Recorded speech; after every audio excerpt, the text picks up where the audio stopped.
Ouvrir la boîte de Pandore, c'est lâcher toutes les calamités possibles. Et cette expression plonge ses racines dans la mythologie gréco-romaine.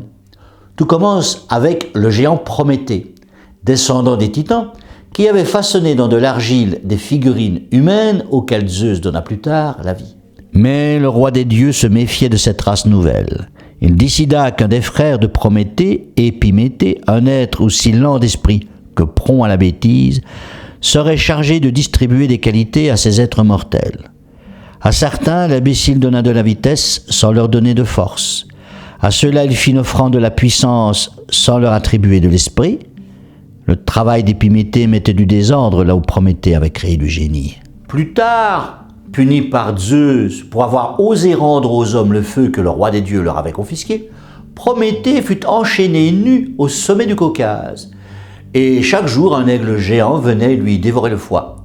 Foie qui se régénérait à chaque fois pour que le supplice se répète sans cesse. Prométhée ainsi puni, il restait à se débarrasser de la race humaine, car Zeus se méfiait de la création du titan. Dans ce but, il créa Pandore, femme d'une beauté torride, qu'il envoya à Épiméthée, lequel l'épousa illico, l'opinion de la fille n'étant pas alors nécessaire. Or, Pandore avait été envoyée sur Terre avec une boîte, dans laquelle tous les maux de l'univers avaient été enfermés. Certaines légendes parlent d'une jarre. Brûlant de curiosité, la jeune femme ne put résister, souleva timidement le couvercle, et aussitôt tous les maux se ruèrent dehors à l'assaut du monde. Seule, dit-on, l'espérance resta au fond de la boîte. Pandore l'empêcha de s'échapper en remettant le couvercle. Par contre, la jalousie, la maladie, les passions, le mensonge, la vieillesse purent désormais tyranniser les mortels.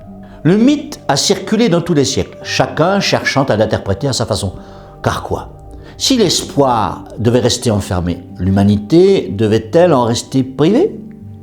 Peut-être s'agissait-il du faux espoir, celui qui prolonge inutilement les souffrances humaines.